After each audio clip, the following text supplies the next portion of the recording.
વર્ષ સ્નેહ મિલન સમારોહ ગાંધીધામ ખાતે આયોજિત કાર્યક્રમમાં મોટી સંખ્યામાં કાર્યકરો રહ્યા હાજર। આત્મનિર્ભર ભારતનો સંકલ્પ લેવાયો। તારીખ 10/11/2025 રોજ ગાંધીધામ શહેર ભારતીય જનતા પાર્ટી દ્વારા ગાંધીધામ પંડિત દીનદયાળ ઉપાધ્યાય હોલ ખાતે નૂતન વર્ષ નિમિત્તે સ્નેહ મિલન સમારોહનું આયોજન કરવામાં આવ્યું હતું।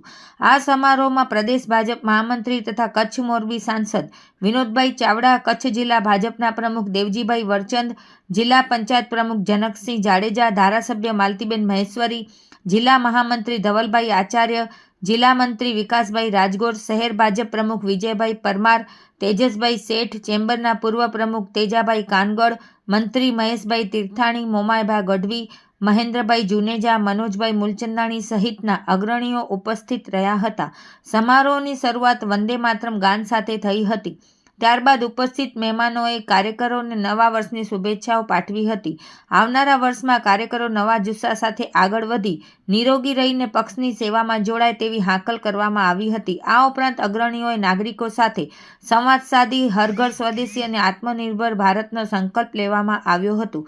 કાર્યક્રમનું સંચાલન મહેન્દ્રભાઈ જુનેજા દ્વારા કરવામાં આવ્યું હતું તથા આ કાર્યક્રમના ઇન્ચાર્જ તરીકે ઘેલાભાઈ ભરવાડ, તેજસભાઈ શેઠ, કમલભાઈ શર્મા અને ભરતભાઈ મીરાણી રહ્યા હતા। આ પ્રસંગે પૂર્વ નગર સેવકો, સંગઠનના આગેવાનો, પદાધિકારીઓ, કાર્યકર્તાઓ તથા બીજેપીના શુભેચ્છકો બહોળી સંખ્યામાં ઉપસ્થિત રહ્યા હતા।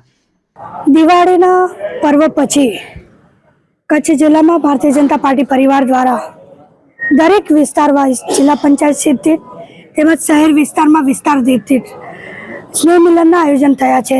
એ સંદર્ભે આજે ગાંધીધામ કોર્પોરેશનના ગાંધીધામ શહેરના સ્નેહ મિલનનું આયોજન થયું। આ સ્નેહ મિલનમાં આપણી સૌની વચ્ચે આપણા કચ્છ જિલ્લાના લોકપ્રિય સાંસદ શ્રી અને પ્રદેશ ભાજપાના મહામંત્રી શ્રી આદરણીય વિનોદભાઈ ચાવડાજી, આપણા ભારતીય જનતા પાર્ટી જિલ્લાના અધ્યક્ષ શ્રી દેવજીભાઈ વરચંદજી, જિલ્લા પંચાયતના પ્રમુખ શ્રી આદરણીય જનકસિંહ જાડેજાજી તથા સર્વે વરિષ્ઠ અગ્રણીજનો, પાર્ટીના સર્વે વડીલજનો, દરેક સમાજ સંસ્થાના અગ્રણીજનો આ સ્નેહ મિલનમાં ઉપસ્થિત રહ્યા।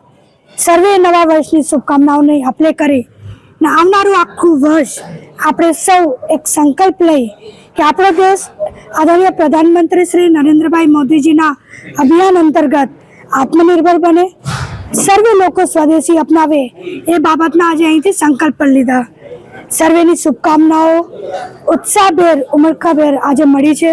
આવનારા વર્ષમાં ગાંધીધામની વિકાસની ગતિને વધુ વેગ મળે એ માટે કેટલાક કાર્યોની ચર્ચા પણ અહીંથી મારા દ્વારા કરવામાં આવી અને ગાંધીધામ એક સુંદર શહેર, સુંદર, સ્વચ્છ અને સ્વસ્થ શહેર બને એ દિશામાં પ્રગતિના પંથ પર આગળ વધી રહી છે। ત્યારે સર્વે સ્નેહીજનોનો જે પ્રેમ, સ્નેહ આપણને સૌને મળી રહ્યો છે, પાર્ટીને મળી રહ્યો છે, હું આજના શુભ અવસરે હૃદયપૂર્વક એમ બધાનો ખૂબ ખૂબ આભાર વ્યક્ત કરું છું અને ફરી એકવાર સર્વેને નવા વર્ષની ખૂબ ખૂબ શુભકામનાઓ પાઠવું છું।